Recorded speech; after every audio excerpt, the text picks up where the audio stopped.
Om Shruti Smriti Purananam Alayam Karunalayam Namami Bhagavat Padam Shankaram Loka Shankaram Shankaram Shankaracharyam Keshavam Badarayanam Sutra Bhashya Kritau Vande Bhagavantau Punah Punaha Ishvaro Gururatmeti Murti Bheda Vibhagine Vyomavat Vyapta Dehaya Dakshinamurtaye Namaha Gukarastvandakaro Vai Rukarasva Nivartakaha Andakara Nirodhitvat Gururitya Vidhiyate Sadashiva Samarambham Shankaracharya Madhyamam Asmadacharya Paryantam Vande Guru Paramparam.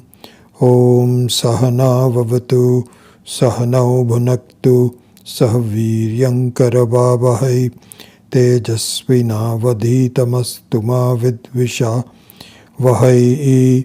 Om Shanti Shanti Shanti.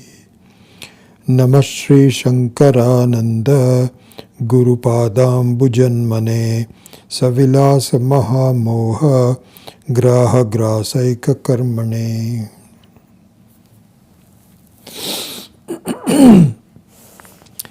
So 2 weeks ago, we were talking about switching from, in this text, switching from Viveka to Vairagya. So, Vairagya is a confirmation of Viveka, and it's an indication of Viveka. We saw that that example that if you have a desire to eat some fruits that look very attractive to you, but if you find out that it was made out of stone, painted stone, then will you have the desire to eat it anymore? You will not. So the same issue is there in Atma Vidya, in our own self-knowledge, that until you find that what seems to be an external source of joy and happiness is in fact my own reflected joy and happiness. It's reflection of my own joy and happiness. Until you know that, it is quite normal that we go around seeking everything to be real, thinking everything is real, seeking pleasures, very normal. But if we were to find out that this is a fake, this is not real, it is just a fake, just like a stone fruit.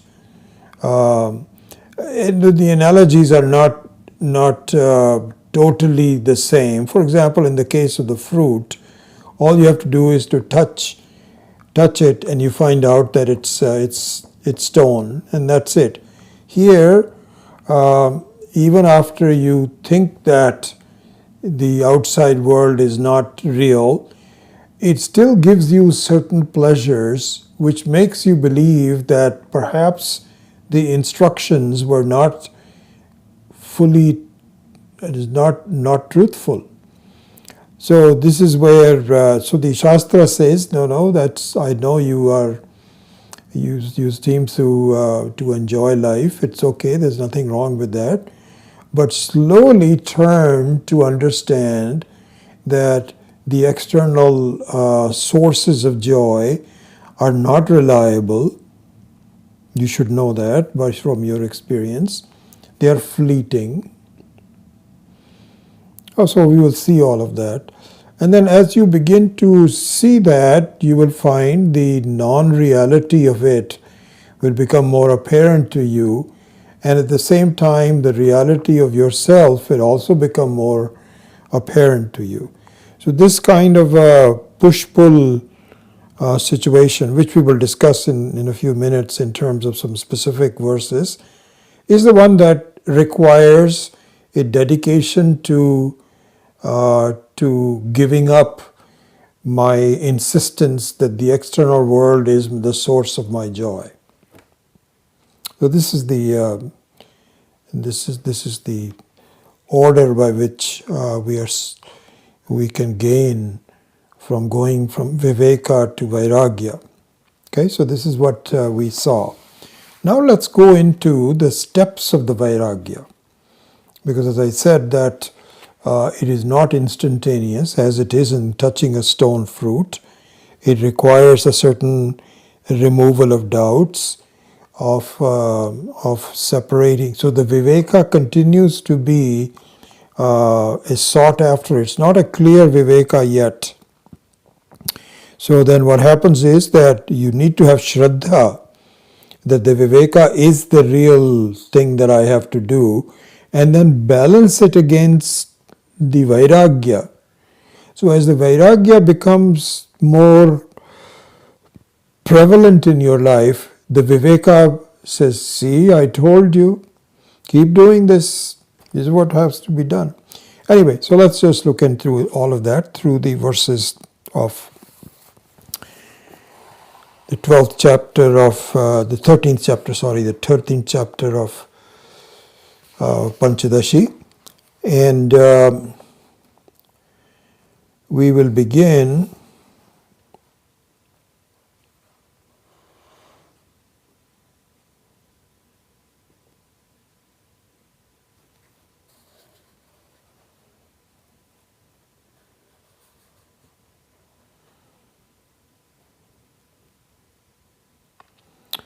So let's begin with verse number 67.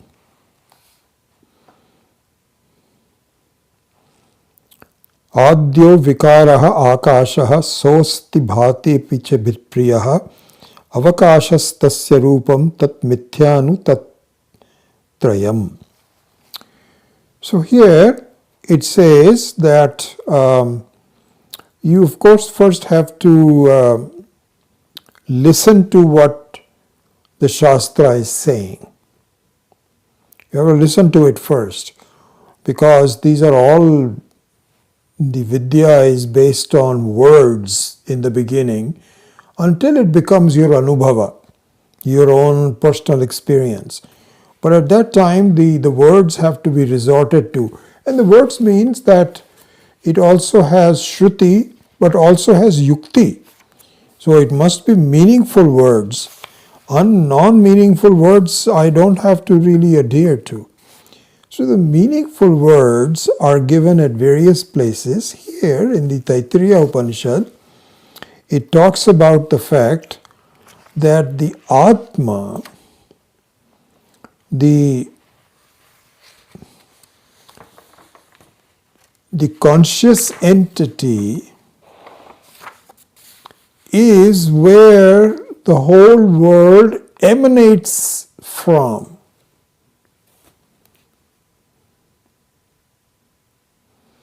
So here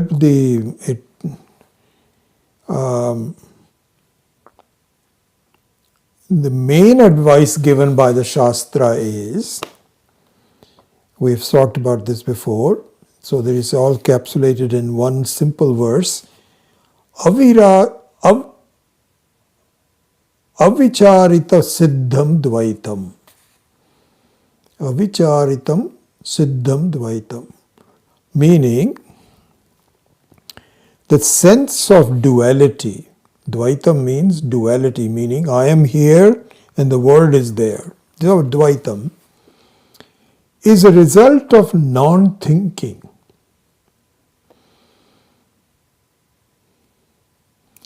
You know, this is an important thing to really think about.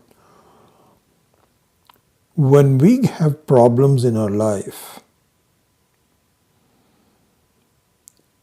the Mahatmas say it is because of your non-thinking, non-grasping, non-understanding.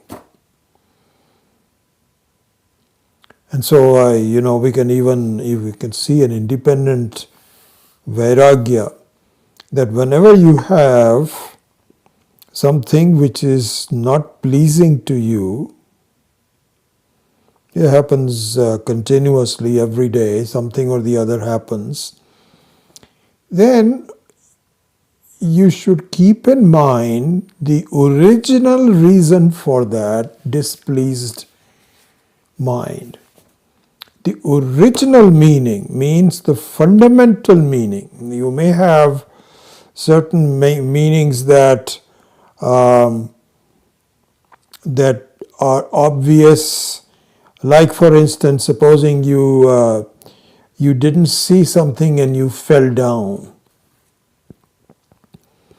Okay, so you can say, "Oops, I didn't see it," and so that is the perceived meaning why you fell down and got hurt. But really speaking, if you were to take it to the original meaning, it just means that my hurt, my dukkha, is due to a Brahma that I am this body.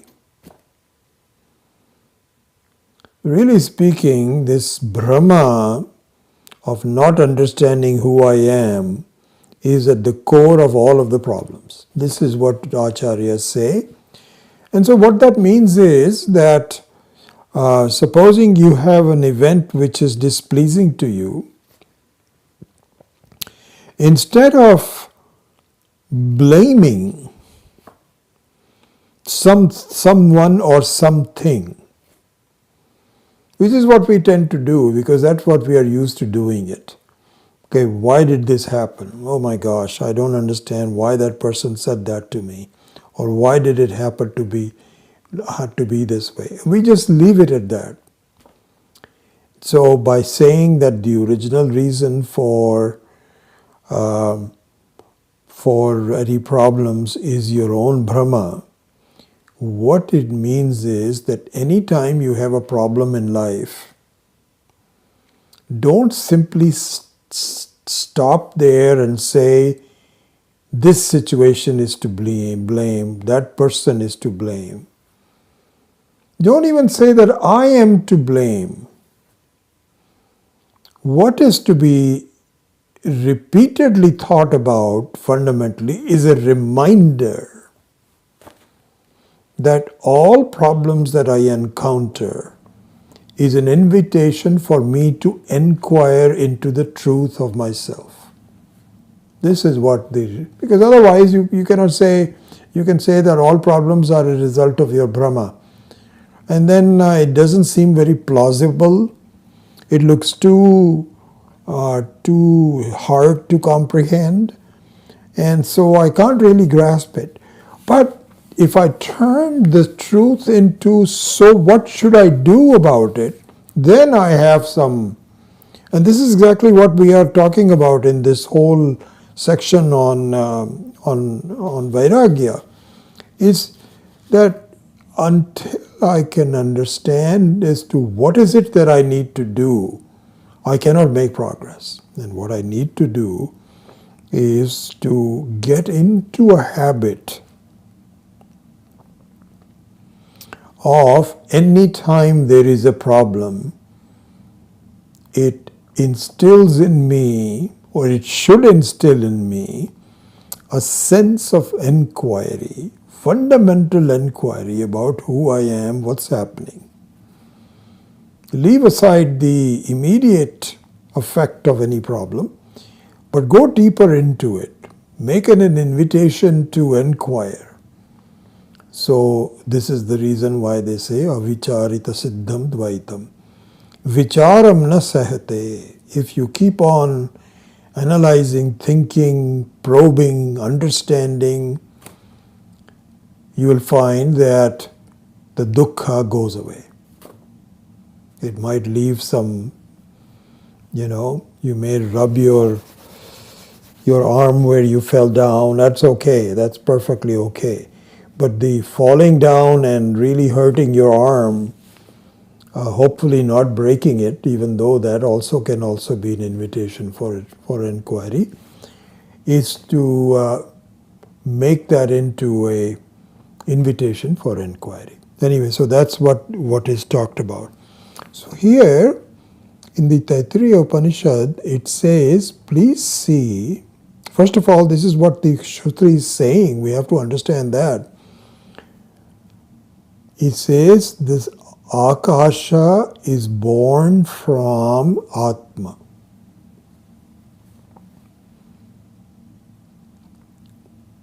Akasha is born from the Atma.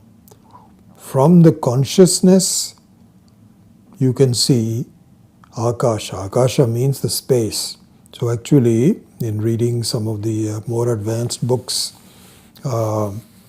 Mandukya and others, here Swami Akhandananda says, please see that there are three kinds of Akashas. Okay? And the three kinds are what is called Bhutakasha. Bhutakasha is the one that you and I are seeing right now, the sense of space. Okay, so anyway, I'll come back to it in a minute. So this is the first one, it's called Bhutakasha. Bhutakasha means Pancha Mahabhutaha, Akasha, Vayuhu, Agni, Jalam, Apaha, and Prithvi. And so one of those is called Akasha, so it's called Bhutakasha. So this is what you do in the waking state. You are aware of Bhutakasha in the waking state. And in the dream state, you also have Akasha. You also have Akasha. In the dream state also you can have a dream which says, my God, it is so cloudy today. Oh, the whole sky is covered with clouds. There also you have a perception of Akasha. But there it is not Bhutakasha. It is what is called Chittakasha. Chittakasha. So double ta. Chitta. Chittakasha. What Chittakasha means is the Akasha which is born out of your mind. Because the mind, thoughts and so on are called Chittaha. So that's number two. Bhutakasha, Chittakasha. The number three is the important one, which is called not Chittakasha but Chidakasha. Chit Akasha, Chidakasha. So the takara becomes dakara when it is followed by a vowel. And so it becomes, it is same chit, but it becomes chid, chidakara. Chidakara is the source of the source of the Atma's expression. The source of Atma's expression. I'm using words carefully to point out certain things. Source of the Akasha's expression. It means that it is in fact it is my Atma is like a space, Gagana Sadrisham. It is like a space because it accommodates everything like space does. It is Sarvagatam. It is no place it is, Atma is not. Sarvavyapakam. And also it is uncreated. It is ajaha, ajatihi. And it is anantaha, aswarupaha. This is Chidakasha. This is the conscious entity that I am. Formless, ever there, never born, not possible to die, because there is nothing in it that can be succumbing to anything, as the Krishna's Gita says. You cannot burn it, you don't have any parts, you cannot burn the Akasha. And the Bhutakasha that we see, you can say that the Bhutakasha, the first one in the Jagrata Avastha, the one that we see, is Jada. It is not Chaitanya. It is like an appliance, a very subtle appliance, and a very important appliance, mind you, because the Akasha contains all the subtle forces. It contains sound. It contains the gravitational forces. It has all of that. We have talked about this, the curved space. So it is not just an ordinary thing, but still it is Jada. It is still inert. Where does the inertness come from? Where is it situated? In the Adhisthana, which is Chidakasha. So, Chittakasha also emanates from Chidakasha. Bhutakasha also emanates from Chidakasha. And Chidakasha is the original. It is self-existent, self-emanating. It's like a light which is natural, which lights up everything. And by itself it does not have any, it's not like a bulb that is emanating the light. It is the very form of the light itself. It's Chidakasha. So here, going back to, so I just gave you the three different Akashas. But here it says that, really speaking, everything that emanates from something is a form of that thing. So similarly, that when you have the gold and you can make things out of it which are formful, it emanates from the gold. So the adhisthana of all the ornaments is nothing but gold. So similarly, Chidakasha also is the adhisthana for everything. And from the Bhutakasha, this is what the Taittiriya says, Taittiriya Upanishad says, we have studied it. Atmanahas Akasha Sambhuta. From the Atma, Akasha is born.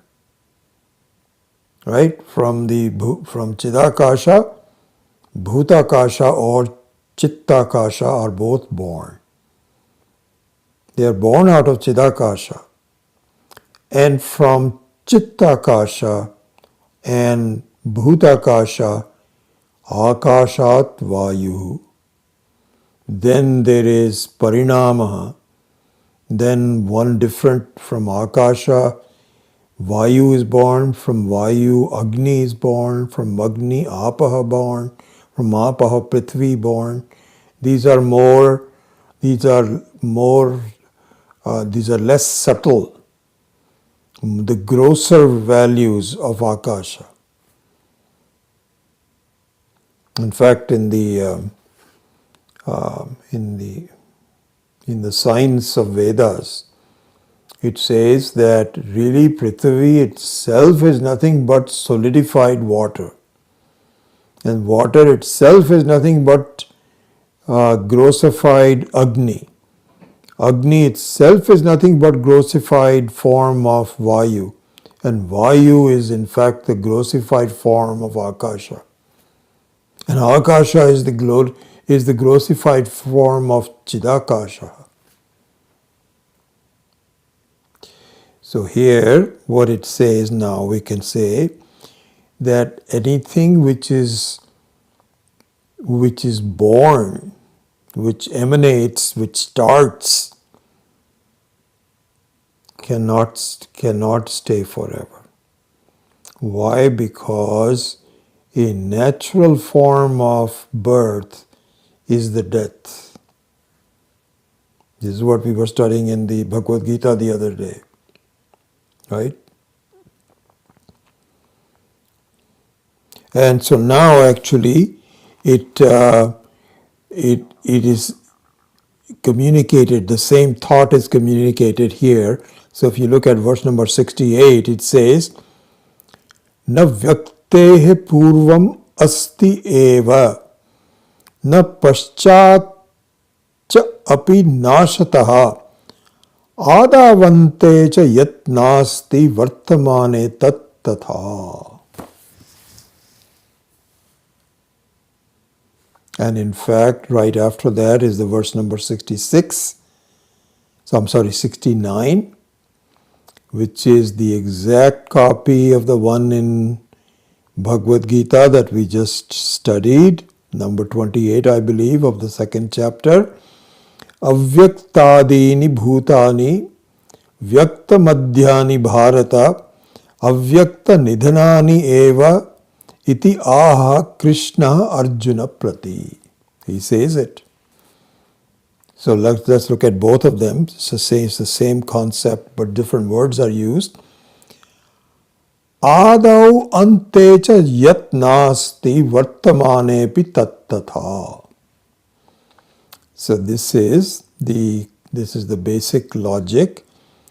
The one which is not there in the beginning and not there in the end is as though it is not there even when it is present. You see the logic? Because even when it appears to be present, it is borrowing the presence from something. It is not its own presence. So, going back to the analogy of the ornaments from a gold, even when there is a form of the ornament, it is not its own vastu. It is actually the vastu of the adhisthana, of the gold. So the weight of the ornament is not its own weight. It is the weight of the gold. The shine of the ornament is the shine of the gold. So this is what it says. He says really, Adau ante cha yat nasti vartamane tat tatha. Vartamane api tat tatha. Tatha means the even there, nasti. It is not really there.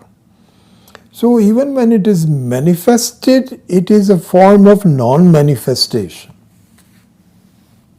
That's what it is.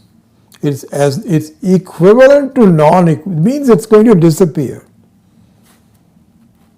Like waves in the ocean, it is really ocean, water. It doesn't have any separate existence from it. This is what is called mithya. And so this is exactly borrowed from Bhagavad Gita. Avyaktadini bhutani. So all the bhutas, all the visible people, things and so on. People, ones who are endowed with, people means both animals, trees. So people that are endowed with some life. All these bhutas, at what time they were avyakta. So there in Bhagavad Gita we saw two different meanings of avyakta. One, as you remember, is Maya and the other one is Atma. We're in the middle of this discussion. We will complete it next week. But that doesn't matter. Avyaktadini bhutani. व्यक्त मध्यानि हे भारत अव्यक्तानि निधनानि अव्यक्त निधनानि एव तत्र को परिदेवना. What is there to worry about? There he is talking about what is there to worry about. And here in this context the same thing is says, please see that what the whole world, anything that begins, because everything in the world begins, the only thing that doesn't begin is you. The Atma, the conscious entity, doesn't begin, always there. You see the distinction. Everything in the world has a beginning. In fact, it is while it has begun, it is going away. Drishta nashta svabhavaha. As it is born, it is dying. As it is born, it is dying. This is a very trick of Ishvara, that for the time being, the nashwaratvam, the dyingness of the world, is not visible to us. So we have said this before. This is a very amazing creation. All of us, as we are talking, it looks like we are very stable. I'm here looking at you, unchanging. You are in your homes looking at my picture, very stable. What we don't realize is that we are both moving space-wise, time-wise, vastu-wise, incredibly fast. I think our velocity of movement, I'm just guessing, must be several billion miles per second. If we just look at the rotation of the earth, and then you look at the rotation of the whole galaxy, it is just, we are hurtling through space. So this is deshataha nashwaratvam. The fact that it is drishta nashta svabhava deshataha, from the standpoint of space. We look at time-wise, it is the same thing. Really, each one of us is a conglomeration of cells that are being born and dying. It's kind of like waves of a river. River looks like it's very stable. But if you analyze it, they're just wave after wave after wave that is just flowing after flowing after. Time-wise also we are drishta nashta svabhavaha.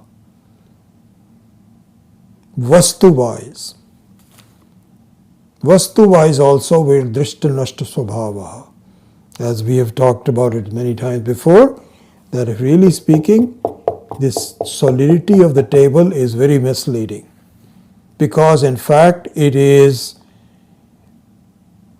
all space, and it is not solid at all. It is 99.9999% space with electrons and protons that are moving.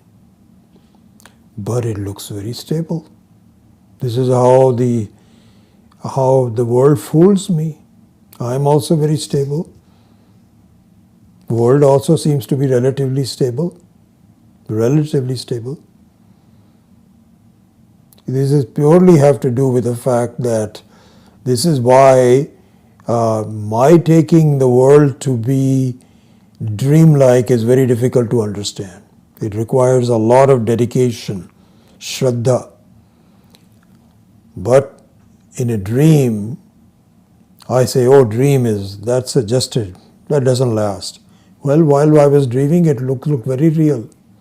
But you are right, it moves so fast that each episode that I create probably lasts no more than a couple of minutes. And then it's gone.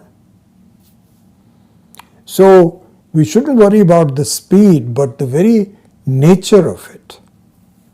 And the nature of it is that it is all an appearance which does not have any lasting value.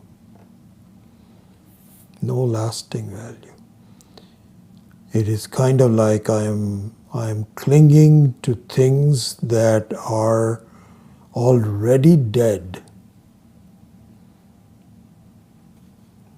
Already dead. So I was reading this very beautiful analysis by Swami Akhandananda. I'm really amazed at how these Mahatmas have so much wisdom and so much insight. Incredible. I start reading it in the morning and I am just lost and just in reverie. So I'll give you one example. I'm not sure it's completely relevant to what we're doing, but it's very close to it, related to it. So, Swami Akhandananda is commenting on the third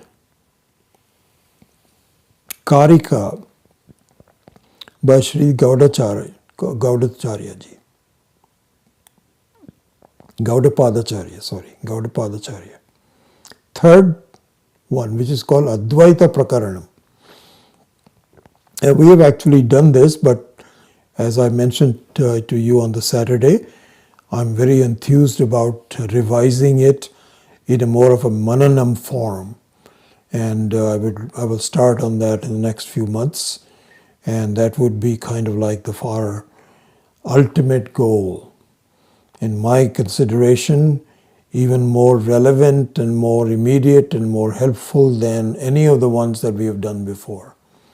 Anyway, that'll come later on. So as one example, so Swami Akhandananda was saying, in the Shastras it says, Atma is Ajaha. Ajaha means not born.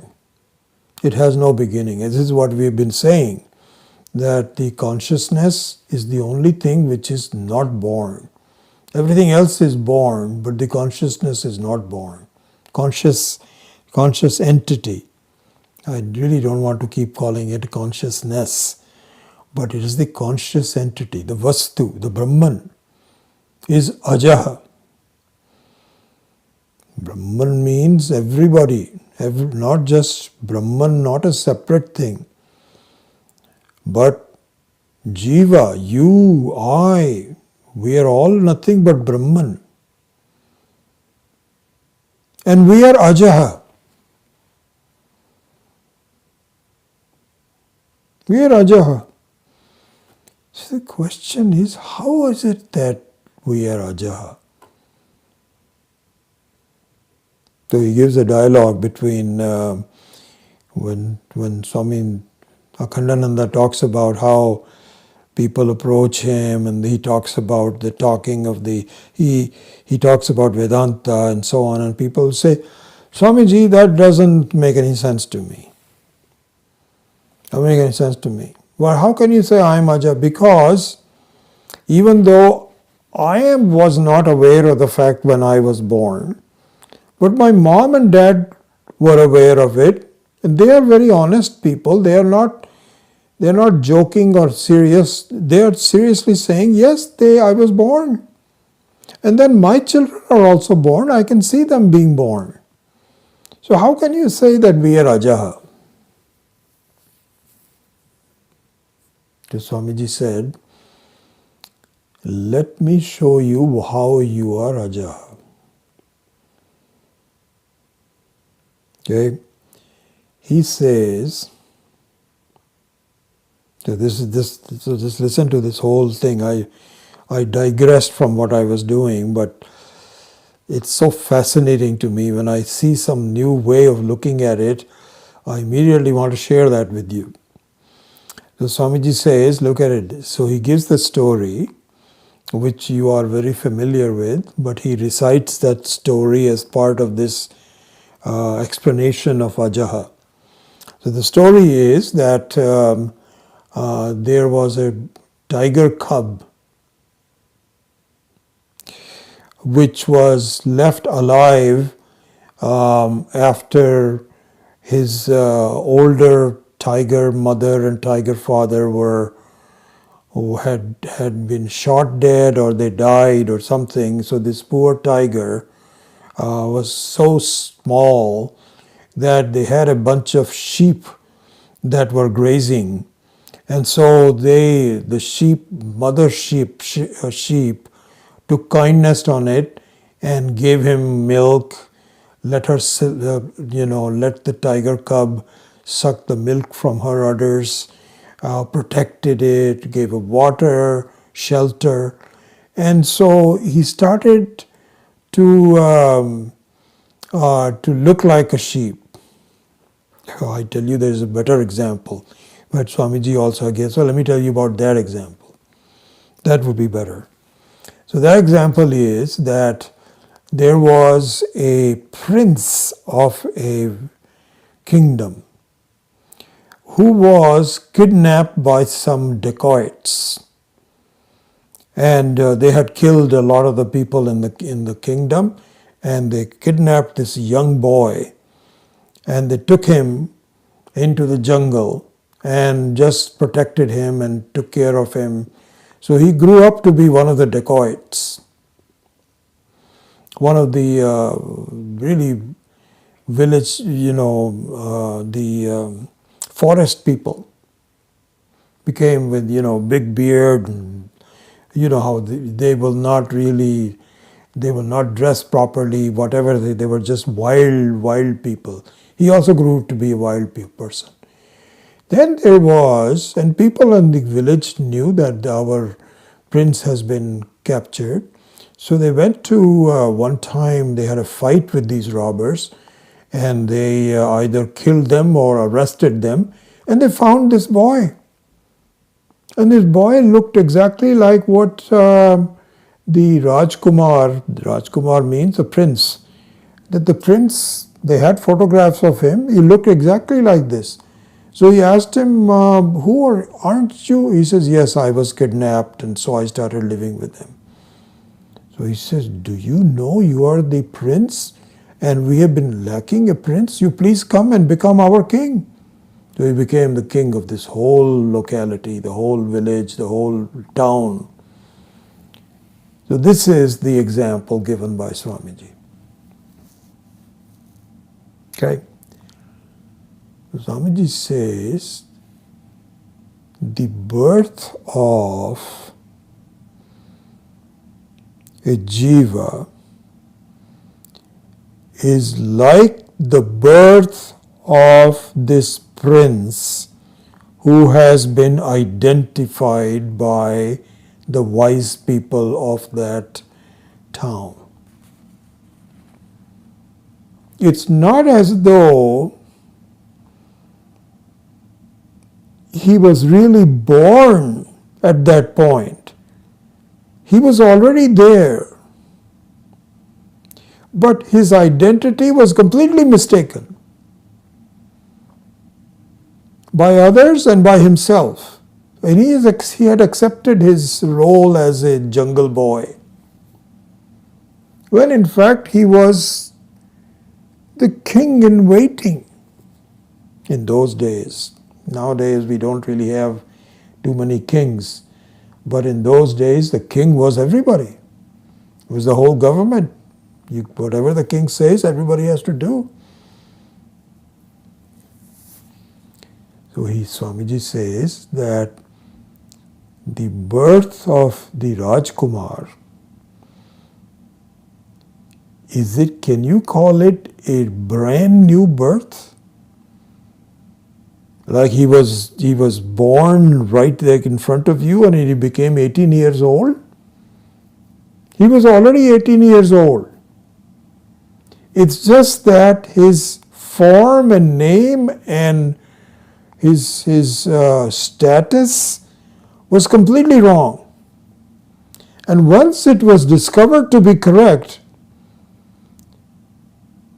he was transformed to become a Rajkumar. Therefore, Swamiji says that when Gaudapadacharya says, and by the way, this is explained in, there is the third, I should really bring it for you, because I am actually revising it these days. The third chapter is this thick, is this whole book. There are 4 such books like this. This is just the third Karika. And this is, and so when Swamiji goes into Ajam, Ajaha, he spends several pages on it, with examples, with his persuasiveness, his justification. Marvelous. I had not seen this before. So therefore, to close the loop on this, because this is not yet, I have not communicated the whole thing, but I'll summarize it for you. So listen to this. You and I have always been someone with a body. Always. Doesn't matter, we have changed mothers and fathers, and sometimes we may have been girls, sometimes boys, sometimes we were short-lived, sometimes we were long-lived. There's all kinds of karma-based things that go on. But we always had a body. Always had a body. Because my thinking is full of doubts as to who I am. And so I have to take myself to be someone. And so I've always had a body. So in that sense, we are not born. Oh yes, we have to go through the physical transformation. We have to die. This has happened many times before, where we had given up a body, we had acquired a new body. Vasansi jirnani yatha vihaya. That is happening. That's always, Sukshma Sharira has always been there. That's also a body. And so you just look at Sukshma Sharira. Sukshma Sharira also, excuse me, never dies. At least the body, you can say, the Sthula Sharira can change. So there might be some birth there. But the Sukshma Sharira doesn't die. The mind is always the same, more or less the same. So there's no question of the mind being born. But when the identity of the person is revealed, it is like a new birth. Then my personality, my behavior, my beliefs, my conclusions, my attitudes, all of go through completely a new birth. Just like the jungle boy became Rajakumar, just from just one quick thing. That's it. It's not a big transformation, you have to be taught this, that, or the other. All that will come later. He is now anointed as the king. Same thing is our situation. I am Ajaha. It's not as though I was born on a particular time. I've always been someone. But that someone has been a jungle boy, so to speak. You can, if you are a woman, you can say I was a jungle girl, meaning that my behavior, my attitudes, my understanding, my learning, my conclusions, my life, my sukha dukkha is completely different. Ajaha. So the janma is not a physical janma. Beautiful, what an explanation. Yes, it's the physical janma is secondary, tertiary, third level, nothing to do with it. But the janma is the new identity. You are someone who is mukta, buddha, shuddha. You are pure. You are constant. You never change. You are the very conscious entity. That is the new identity. And some wise person had to tell me that. And that telling me that is enough. Nothing more that needs to be happening. That is the real janma. You know, they say that twice born. This is the twice born. Otherwise there is no birth. Because I've always been someone. Small changes here and there, always been someone. So here, it's once I have that viveka, that this is what I am, this is who I am, then will the jungle boy, once it has been revealed, will we ever go back to becoming a jungle boy again? No. Done. So similarly here also, once I understand who I am, asangaha, shashvataha, ajaha, shantaha, then one who is self-existing, one who is self-aware, not depending on anything, sakshi of all of the various forms of my life and so on, then I don't need anything. Yes, Swami Vivekananda was saying that that really you can think about the status of a person who has understood who he is, she is. And that means it has four parts. Four parts to this. I have nothing to do. I have nothing to acquire.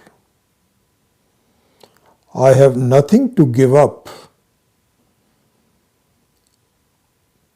And I don't need to do or go anywhere.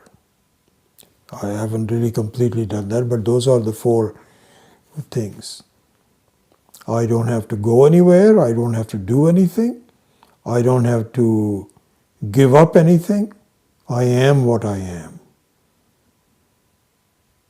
And I am not just the jiva, but I am the very atma behind, or the atma which is the very essence of the jiva. This is the new identity that has to be clear. Nothing more needs to be done.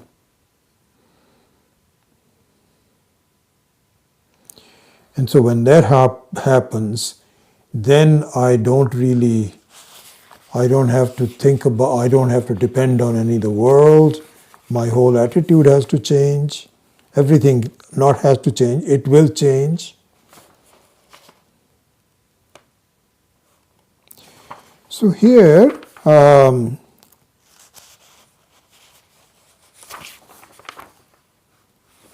I want to go now to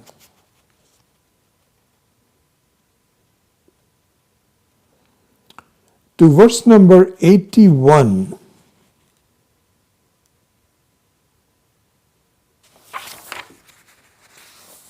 In fact, 80. Let's go to 80.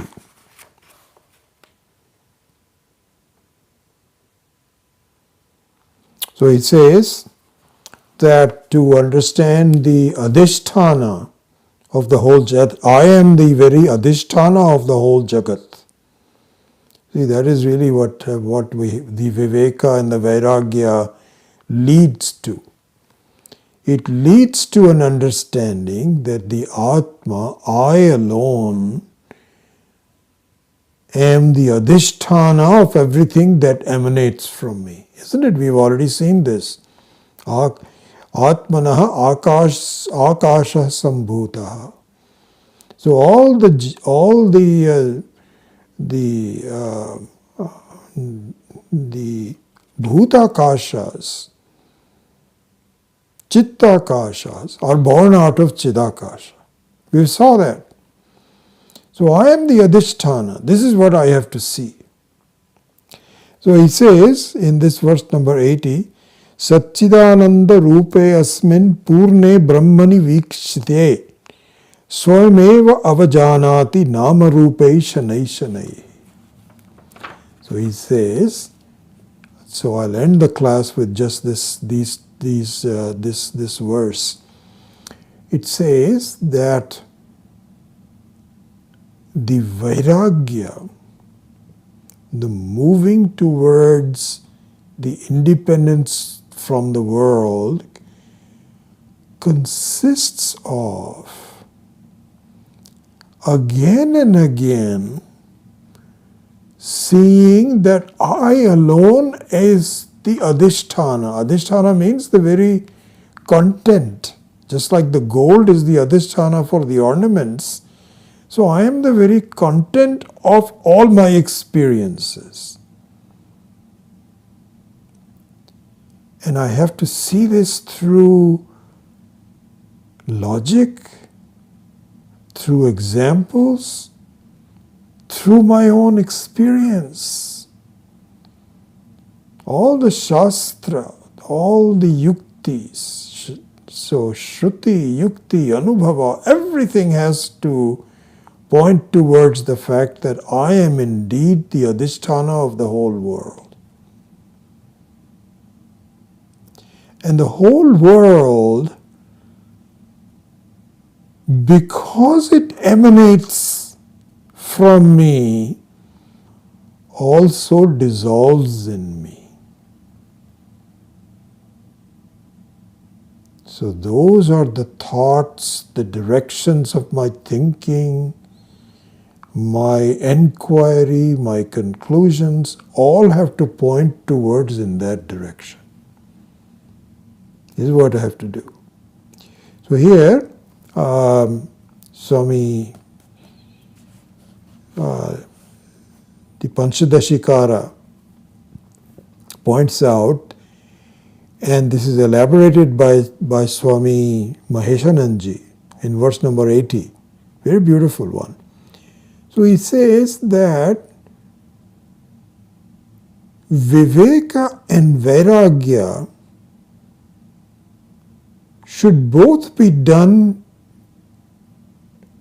almost separately, although together, but related to each other. How so? And I remember Swami Chinmayananji, he used to give this in a different form, this example. He says that Viveka and Vairagya are like the two wings of a bird. Yeah, I remember that. He used to give that example. And he says, just like a bird cannot just fly with one wing, cannot fly with just one wing. It has to have both the wings working together in balance. And if you do that, you take flight. So the Vairagya and Viveka are both two wings of myself that I have to adopt, I have to utilize. And this is given in verse number 80. So there it says that the Viveka consists of Shravanam, Mananam and Nididhyasanam. So what that means is that whenever I have some doubts, whenever I don't quite get it, if I don't understand it, I need to go back to the basic teaching and think about it again and again. So this is not a matter of just one listening at once. So this is what they say, Paunaf Punyena Shravanam Kuryat. May you do Shravanam again and again. Anytime, Swami Maheshananji also is very fond of saying that whenever you have any doubts, go back and read, because forgive yourself. It is not really easy to do, so you have to do that. You have to keep on doing it. This will also happen in verse number 83. I'll end the class with verse number 83 that accentuates this point. But going back to it, the two wings of the human being, so to speak, are, one is Viveka with Shravanam, Mananam and Nididhyasanam. So all three of them are three different stages of understanding. What is the other wing? The other wing is what is called, so this is what is called Shravana Prakriya. The first one is called Shravana Prakriya. Prakriya means a methodology. So the Shravana Prakriya means learning, reading, discussing, etc. This is Shravana Prakriya. The second, that's wing number one, Viveka. Vairagya is Laya Prakriya. This is an interesting thing to see as a way for me to structure my life. So has two parts to it. One is to learn, and the other one is to dissolve the world in me. Laya Prakriya. So this Laya Prakriya is where I give less and less importance to what I see, what I hear, what I experience, and more importance to who is the person who is illuminating everything that I see. What is the source of it? How does it do it? Is it necessary? It is not necessary. Is it possible for the world to illuminate itself without me? So this whole self-enquiry, which we actually started to talk about this in the Drishti Sthiti, in the first half of the Saturday morning class. So this taking the drik not only as a sakshi, but as the adhisthana of the world, where the whole world disappears.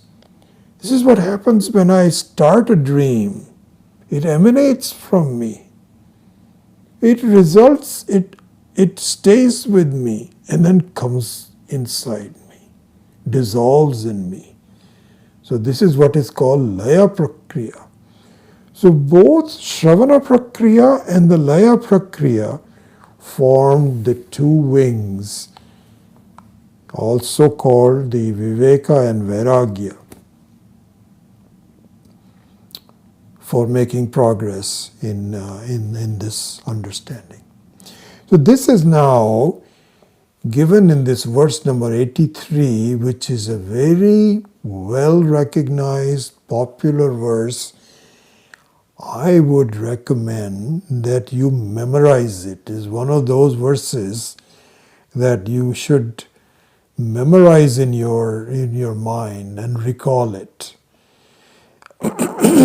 It goes like this. I remember this verse. The first time I heard this verse was right after the Sailorsburg ashram opened, and there was a gentleman from India, from Swamiji's, I think he must have been from Swamiji's village or somebody, an older gentleman. And so he was my roommate. We had not enough space to live in one person per the room, so there were many of us who were sharing a couple of rooms. And this gentleman used to say this verse, and this is where the first time I heard this. It says the following, number 83 of this 13th chapter. Tat chintanam, tat kathanam, anyonyam tat prabodhanam, etat ekaparatvam cha brahma abhyasam vidur buddhaha. Tat chintanam, tat kathanam, anyonyam tat prabodhanam, etat ekaparatvam cha brahma abhyasam vidur buddhaha. He says brahma abhyasaha. Brahma abhyasaha means the practice, the repetition, the determination,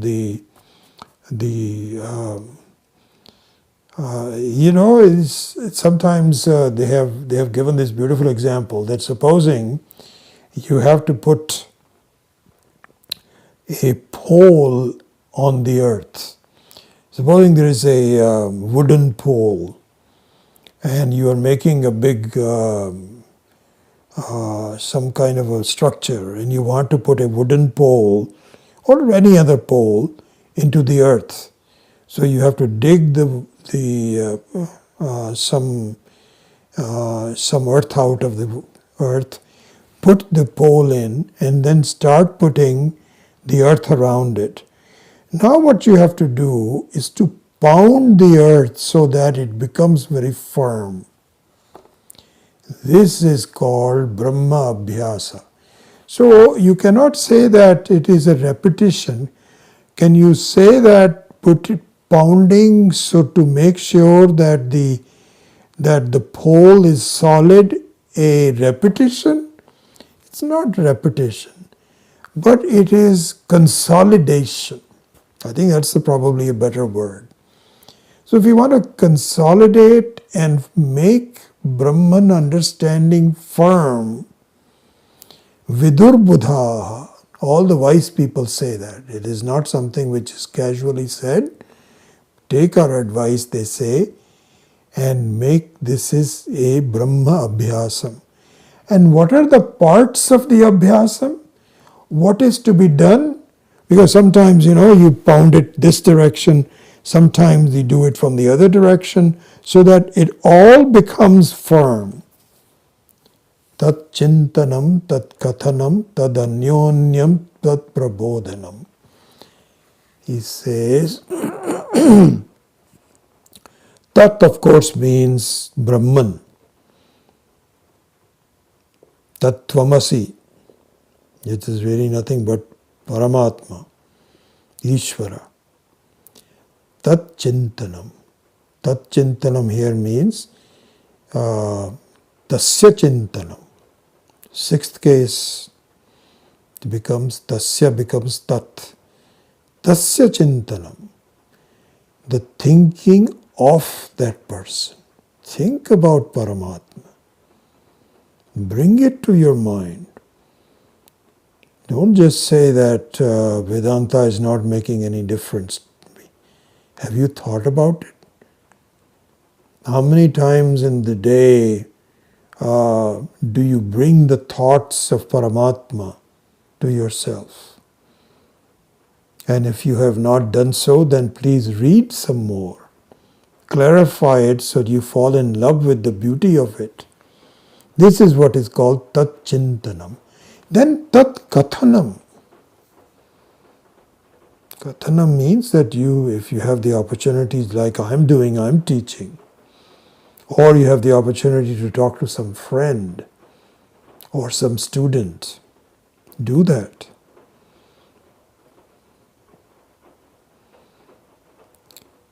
Anyonyam tat prabodhanam. And so this is the beauty of the satsang, that each other you tell others. This is the very beauty of having discussion groups, so that you cannot talk about this to someone who has no knowledge of Vedanta. So the best thing is to tell each other that I've thought about this, have you taken this, what have you thought to be interesting, can I read some of the books? So this is called Anyonyam Tat Prabodhanam. He says they're all thinking about it, discussing about it, reading about it, explaining about it, teaching about it, learning about it, that until you do this, you do not get the ekaparatvam. Then you do not have the Brahma Abhyasa ekaparatvam. This is what is called the flying of both sides of the Viveka as well as the Laya Prakriya, and results in an appreciation of the self and disproportionate unimportance of the world. So this is the method of the Vairagya, which has been given in great detail in this section of the Panchadashi. Very beautiful. So with that, I close the class. Om Asato Ma Satgamaya Tamaso Ma Jyotirgamaya Mrityor Ma Amritam Gamaya. Om Purnamadav Purnamidam Purnat Purnamudachyate Purnasya Purnamadaya Purnamevavashishyate. Om Shanti Shanti Shanti. Harihi Om. Shri Gurubhyo Namaha. Harihi Om.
Good, Virendra. Thank you for the reference from Yoga Vasishta.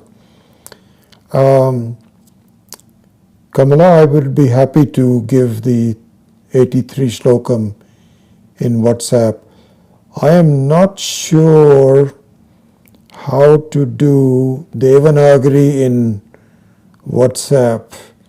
I can do Devanagari using the Google on email, but not in the WhatsApp. If anybody can show me how to do that, send me some instructions. I would be happy to do that. But I will be happy to do that. Okay. Or the other thing is, if you get a copy of the Pancadasi, which is easily available on the net, so just go to chapter 13th, verse number 83, and it'll be there. Tat chintanam, tat kathanam, anyonyam cha, prabodhanam, ekataparatvam cha, brahmabhyasam vidurbudha. So, yeah, you may want to do that.